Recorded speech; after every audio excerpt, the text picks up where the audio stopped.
कि जब एक महिला एथलीट और डेकोरेटेड महिला एथलीट इस देश के प्रधानमंत्री के पास जाकर फेडरेशन में हो रहे यौन शोषण और कुकृत्यों के बारे में अक्टूबर महीने में बताती है, तो 1.25 साल तक मोदी जी ने क्या किया और वो इस पर चुप क्यों रहे? क्या कार्रवाई हुई? सांसद अभी भी अपने पद पर बरकरार है, कोई इंटरनल इंक्वायरी नहीं हुई, कोई सवाल जवाब नहीं पूछा गया। मेरी कोई आशा नहीं है कि इस देश की महिला और बाल विकास मंत्री, जो कि एक राहुल गांधी ट्रोल है, वो इस वाक्य पर एक भी शब्द बोलेंगी। वो बेटियां जो शेरनियों की तरह दहाड़ती हैं दंगल में, कुश्ती की रिंग में, आज जंतर मंतर पर बैठकर जब उनकी आंखों से आंसू निकलता है, तो सरकार की यह खामोशी अपने आप में निंदनीय ही नहीं, अपने आप में और बहुत गंभीर और गहरे सवाल खड़ा करती है। आज कटघरे में प्रधानमंत्री मोदी खड़े हैं।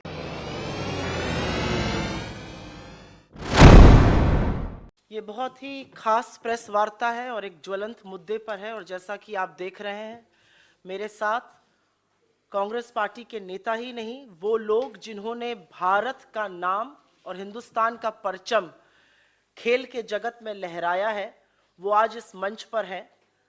किसी और कारण से होते तो हमें बड़ा गर्व होता, लेकिन वो आज इस मंच पर हिंदुस्तान के उन खिलाड़ियों की वेदना और उनके दर्द को समझाने के लिए, बताने के लिए और सरकार से सख्त सवाल पूछने के लिए मजबूर हैं, जिसका जवाब बहुत पहले आ जाना चाहिए था। बहुत कुछ कहने से पहले मेरे साथ मंच पर कृष्णा पूनिया जी हैं, जो भारत की पहली वुमेन एथलीट हैं, जिन्होंने गोल्ड जीता था in track and field event, Arjun awardee हैं, पद्मश्री हैं। और मेरे बाएं पर मेरे भाई और विजेंद्र सिंह हैं, ओलंपियन हैं और तगड़े मुद्दों पे हमेशा अपना मत देते हैं और साथ में खिलाड़ियों के खड़े रहते हैं। इससे पहले कि मैं इन दोनों लोगों को मंच दूं, मैं एक बात जरूर पूछना चाहती हूं। 72 घंटे से ऊपर हो गए और जिसको अंग्रेजी भाषा में अनप्रेसिडेंटेड कहा जाता है, ऐसा पहले कभी नहीं हुआ कि the most decorated athletes of Indian sports stars, जिनकी विश्व में जिन्होंने भारत का परचम लहराया, वो बेटियां जो शेरनियों की तरह दहाड़ती हैं दंगल में, कुश्ती की रिंग में, आज जंतर मंतर पर बैठकर जब उनकी आंखों से आंसू निकलता है, तो सरकार की यह खामोशी अपने आप में निंदनीय ही नहीं, अपने आप में और बहुत गंभीर और गहरे सवाल खड़ा करती है। क्योंकि कटघरे और सवालों के घेरे में रेसलिंग फेडरेशन ऑफ इंडिया के चीफ, भाजपा के सांसद बृजभूषण सिंह जरूर हैं, लेकिन उससे ज्यादा आज कटघरे में प्रधानमंत्री मोदी खड़े हैं। और ये मैं बिना रीजन के नहीं बोल रही हूं, ये एक पैटर्न है।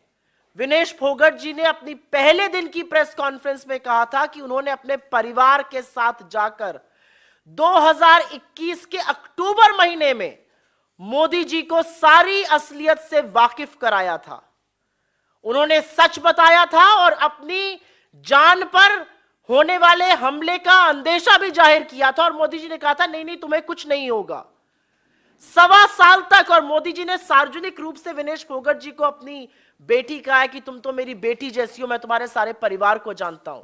तो आज सवाल यह है कि जब एक महिला एथलीट और डेकोरेटेड महिला एथलीट इस देश के प्रधानमंत्री के पास जाकर फेडरेशन में हो रहे यौन शोषण और कुकृत्यों के बारे में अक्टूबर महीने में बताती है, तो 1.25 साल तक मोदी जी ने क्या किया और वो इस पर चुप क्यों रहे? क्या कार्रवाई हुई?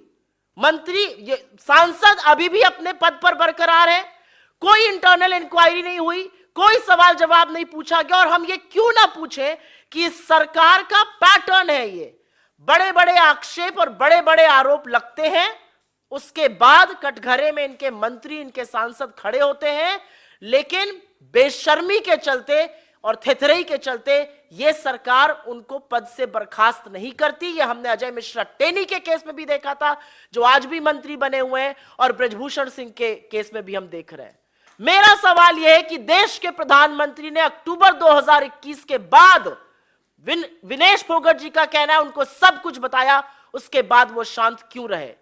जंतर मंतर पर बैठे हुए ये एथलीट्स, उनकी आंख के आंसू और इन लड़कियों का आज शायद लड़की होने पर भी अफसोस जताना बहुत बड़े सवाल खड़ा करता है। एक ही लाइन कहूंगी और उसके बाद मैं कृष्णा पुनिया जी को इनवाइट करूंगी कि वो अपना ओपनिंग वक्तव्य बोले। हमने अभी तक सरकार के एक नुमाइंदे से इन कुकृत्यों की निंदा नहीं सुनी, इसकी भर्त्सना नहीं सुनी।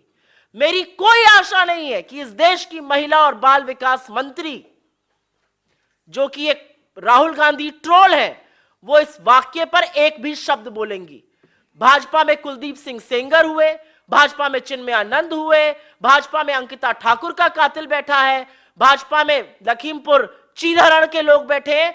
ये क्या है भाजपा का चाल चरित्र और चेहरा? और क्या बेटी बचाओ वाकई में भाजपा से बेटी बचाओ का नारा था? क्योंकि ये सारे नारे आज पूरी तरह से खोखले हैं। क्या बेटी बचाओ और क्या खेलो इंडिया? आपके जो ध्वजवाहक हैं स्पोर्ट्स के, वो जंतर मंतर पर बैठकर ये बोल रहे हैं हमें यौन शोषण के लिए मजबूर किया जा रहा है। ये बात प्रधानमंत्री को पता है और इस बात पर पर्दा गिराया जा रहा है।